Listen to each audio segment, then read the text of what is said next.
नमस्कार। Logical topic YouTube channel में आपका स्वागत है। अभिवादन स्वीकार करें संजीव कुमार इनको मुजफ्फरपुर बिहार से। बिहार चुनाव के नतीजे आ चुके हैं। आज एक किसी मित्र ने मुझे व्हाट्सएप पर एक फोटो भेजा। फोटो में जो यहाँ से पलायन करते हुए मजदूर का फोटो है और उसके नीचे उन्होंने लिखा है कि जिनके बाप दादाओं को कभी कुर्सी पर बैठने की इजाजत नहीं थी, वो आज आरजेडी के हार का जश्न मना रहे हैं। आप यदि चाहें तो इस फुटेज को देख सकते हैं। देखिए, ये फुटेज है और इसके नीचे कुछ लिखा है जो मैंने आपसे बताया। दरअसल मैं आपसे इस मुद्दे पर बात करना चाहता हूं कि इस तरीके की मानसिकता ऐसा आखिर क्या हो गया जो ऐसे लिखा जा रहा है। तो मानसिकता विचार कैसे बनते हैं, इस मुद्दे पर थोड़ी बहुत चर्चा करेंगे। मित्रों, आपको याद होगा जब लालू प्रसाद यादव यहां के मुख्यमंत्री थे, सर्वाधिक दलितों का नरसंहार उन्हीं के कार्यकाल में हुआ था। शायद उनका मानना था कि मरेगा तो डरेगा, डरेगा तो पीछे खड़ा होगा। शायद इसी नैरेटिव को नीतीश कुमार समझ गए और फिर जब नीतीश कुमार के हाथ में सत्ता आई तो सुशासन बाबू के रूप में वो आज तक स्थापित है। ऐसा क्या हो गया?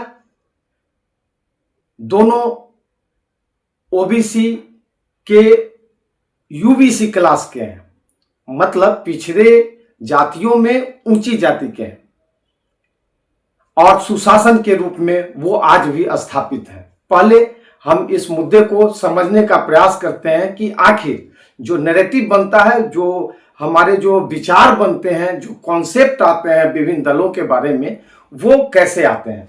इसलिए मैंने ये लिखा है, विचार वो या तो पढ़कर आते हैं, किताब अध्ययन करते हैं, आप मैगजीन्स पढ़ते हैं, आप पेपर पढ़ते हैं, या फिर सुनकर आते हैं। आप बुद्धिजीवियों को सुनते हैं, आप साधु संतों को सुनते हैं।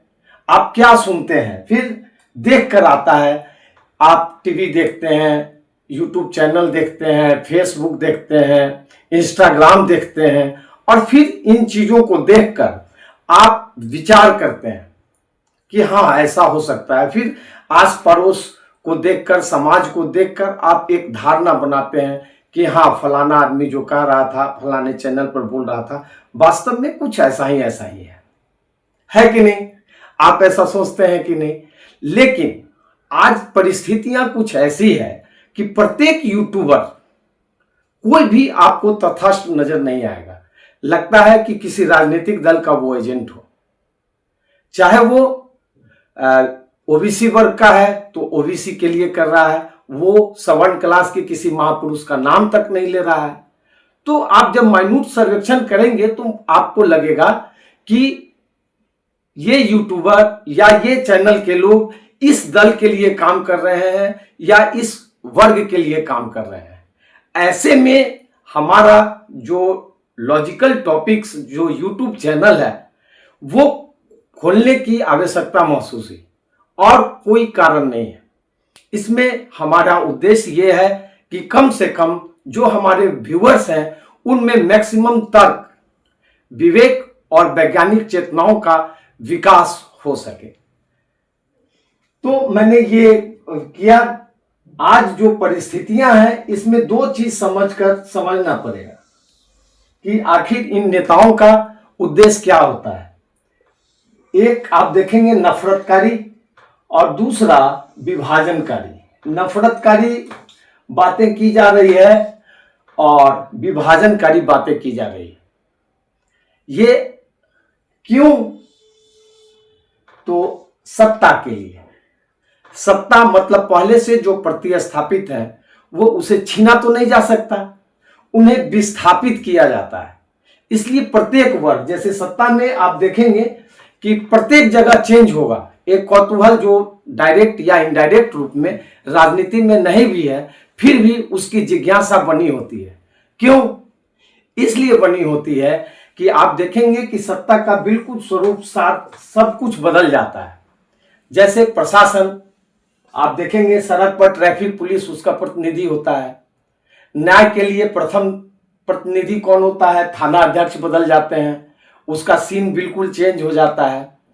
जैसे निर्वाचन आयोग का प्रतिनिधि बीएलओ होता है, बीएलओ के कार्यकाल समाज को विभिन्न विभिन्न तरीकों से प्रभावित करते हैं। इसलिए एक सामान्य आदमी की भी जो धारणा होती है राजनीतिक दलों के प्रति कुछ न कुछ जरूर होती है।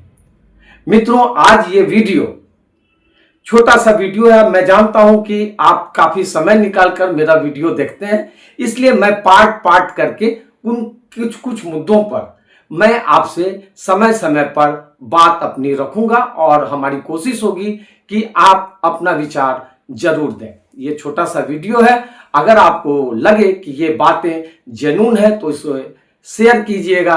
आप चैनल सब्सक्राइब नहीं किए हैं तो चैनल जरूर सब्सक्राइब कीजिएगा। आप अपना बहुमूल्य समय देते हैं, इसके लिए बहुत बहुत धन्यवाद।